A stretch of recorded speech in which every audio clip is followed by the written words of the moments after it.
وہ بہت بری طرح رو رہا تھا اور علیزے اتنے مضبوط اور اونچے پورے مرد کو اپنی گود میں منہ چھپا کے روتے ہوئے دیکھ کر عجیب بے بس سی ہونے لگی۔ اس کا دل بھی رونے لگا تھا، کچھ اس کے دکھ پہ، کچھ اپنے دکھ پہ۔ میری 30 سالہ زندگی میں مجھے کبھی احساس نہیں ہوا کہ ماں کیا ہوتی ہے اور باپ کیا ہوتا ہے، بس مجھے اتنا پتا ہے کہ زہرا بطول شاہ کیا ہوتی ہے۔ علیزے وہ صرف میری ماں ہی نہیں تھی بلکہ وہ تو میرے لیے باپ بھی تھی۔ وہ میری زندگی اور میری کل کائنات تھی، میرا سب کچھ وہی تھی۔ میں جو کچھ بھی تھا صرف انہی کے دم سے تھا، اب وہ نہیں ہے تو میں بھی اب کچھ نہیں۔ مگر دکھ اس بات کا ہے کہ انہوں نے پوری زندگی کوئی سکھ نہیں دیکھا، کوئی خوشی نہیں پائی۔ پہلے زندگی کانٹوں پہ بسر کرتی اور اب قبر کو گھر بنا لیا، اور میں ہمیشہ کا بد نصیب ان کے لیے کچھ بھی تو نہیں کر سکا، کچھ بھی تو نہیں۔ ہمیشہ سب کے سامنے آن بان اور شان سے رہنے والا آج علیزے کے سامنے یوں بکھر رہا تھا، یوں ٹوٹ رہا تھا، جیسے وہ اس کی ذات کا آئینہ تھی، اس کی ذات کا عکس تھی، اس کی ذات کا حصہ تھی، جس کے سامنے ٹوٹ کر بکھرتے ہوئے اسے کوئی شرم نہیں آ رہی تھی اور اسے کوئی عار نہیں تھا۔ پورا دن کسی کے بھی سامنے اس کی آنکھوں سے آنسو تک نہیں ٹپکا تھا، اور یہاں وہ یوں لگ رہا تھا جیسے پوری زندگی کی کسر پوری کر دے گا۔ ڈرائیور علیزے اس کی ایسی حالت اور ایسی کیفیت برداشت نہیں کر پا رہی تھی۔ اس نے بے حد آہستگی اور روندی ہوئی آواز سے اسے پکارا تھا۔ اس کے اپنے آنسو بھی بہہ رہے تھے اور کچھ نہ صحیح لیکن بطول شاہ کا دکھ تو اسے بھی تھا۔ وہ بھی کل رات سے ان کے لیے بہت زیادہ روئی تھی، اس کا دل بھی موم کی طرح پگھل رہا تھا۔ علیزے وہ ہمیشہ ہمیشہ کے لیے چھوڑنی ہے مجھے، اکیلا کر گیا مجھے، میں تنہا ہو گیا ہوں آج، بالکل تنہا، اتنی بڑی دنیا میں اور اتنے سارے دوستوں میں بھی تنہا ہو گیا ہوں آج۔ میرے سارے رشتے ختم ہو گئے ہیں، سارے رشتے۔ دلاور کی آواز حد سے زیادہ بھاری ہو رہی تھی۔ علیزے کو تو یہ سمجھ بھی نہیں آ رہی تھی کہ وہ اسے کوئی حرف تسلی کہے بھی تو کیسے۔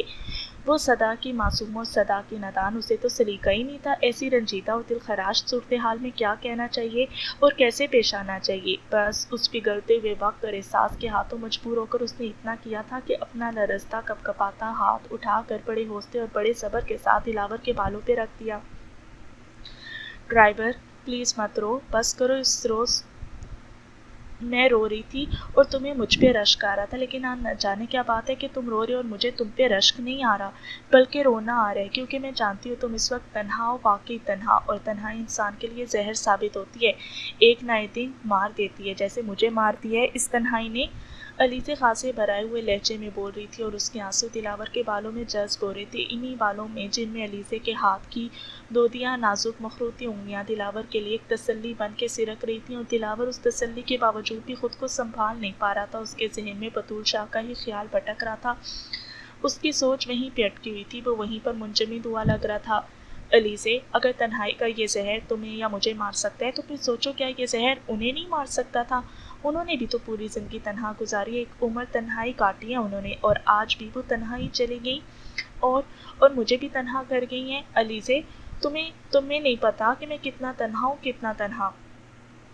دلاور نے علیزے کے ہاتھ پکڑ کر اپنے چہرے پہ رکھ لیے تھے اور اس کے رخسار پہ آنسو کی نمی اور شیب کی چبھن علیزے کو اپنی ہتھیلیوں پہ محسوس ہوئی تھی، اور اس نے کسمسا کر اپنے ہاتھ پیچھے ہٹانے چاہے تھے، مگر دلاور کی گرفت اب اتنی بھی کمزور نہیں تھی کہ وہ ہاتھ چھڑاتی اور اس سے ہاتھ چھوٹ جاتے۔ میں تمہارے لیے چائے بناؤں ڈرائیور؟ علیزے کو اس کے سامنے سے اٹھنے کا اور کوئی بہانہ نہیں سوچا۔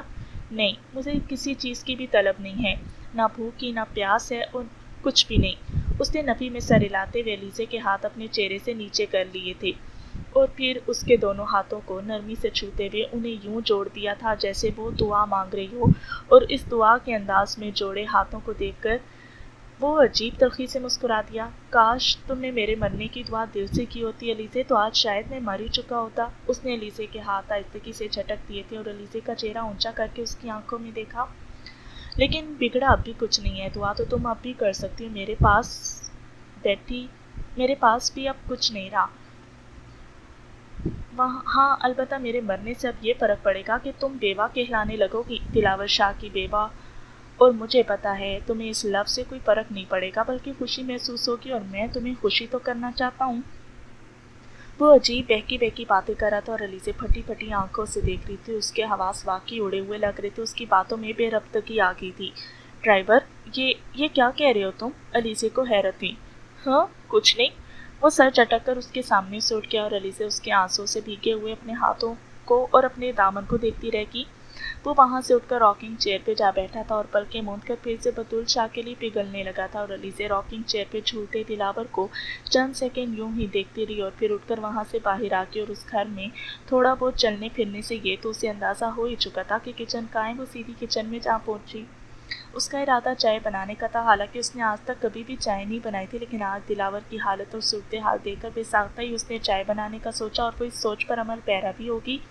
اس نے چند روز پہلے گل کو چائے بناتے ہوئے دیکھا تھا، وہ دیکھنا ہی اس کے کام آ گیا، اور اس نے سب کچھ ڈھونڈ ڈھانڈ کے آخر کار چائے بنا لی تھی اور پھر واپس کمرے کی طرف قدم بڑھا دیے۔ وہ جس طرح ہوا کے جھونکے کی طرح گئی تھی اسی طرح واپس بھی آ گئی۔ ڈرائیور، اس نے قریب آ کر آہستگی سے پکارا تھا، لیکن وہ یوں ہی آنکھیں بند کیے پڑا رہا۔ ڈرائیور، اس نے بمشکل ہوں میں جواب دیا۔ چائے؟ علیزے کی آواز دھیمی پڑ گئی تھی، جبکہ دلاور نے یکدم آنکھیں کھول دی تھی۔ وہ اس کے سامنے چھوٹی سی ٹرے میں چائے کا کپ لیے کھڑی تھی، اور اس کا اس روپ میں دیکھ کر دلاور اپنی پوری ہستی سے ششدر سا رہ گیا اور اس کے ہونٹ آہستگی سے کپ کپائے تھے۔ بیوی؟ اس کے اعصاب یکدم جھنجھنا اٹھے تھے، کیونکہ یہ لفظ اور یہ خیال اس کے دماغ پہ کسی چابک کی طرح پڑا تھا، اور وہ جیسے بلبلا کے رہ گیا۔ نہ جانے کہ اسے اس لمحے بڑا عجیب سا لگا اور بڑی تکلیف بھی ہوئی، شاید اپنے آپ پہ یا شاید علیزے کی ذات پہ، لیکن جو بھی تھا یہ ان کی زندگی کا ایک بہت ہی عجیب ترین موڑ تھا کہ وہ دونوں ہی ایک دوسرے کے سامنے بے اختیار کھڑے تھے اور ایک دوسرے سے کچھ کہہ بھی نہیں سکتے تھے، کیونکہ جو کچھ ہونا تھا وہ تو ان کی اتنی نفرت اور نہیں کے باوجود بھی ہو چکا تھا، اسی لیے اب کچھ کہنے اور کرنے کے لیے تو تھا ہی نہیں۔ بس اب تو وہ دونوں تھے اور ان کی اجنبیت تھی، اور اب جو بھی کرنا تھا اسی اجنبیت کی دیوار کے آر پار رہ کر ہی کرنا تھا، ورنہ اور تو کوئی حل ہی نہیں تھا زندگی کو سہل کرنے کے لیے۔ شاید اسی لیے دونوں کو شعور آ گیا تھا کہ اب زندگی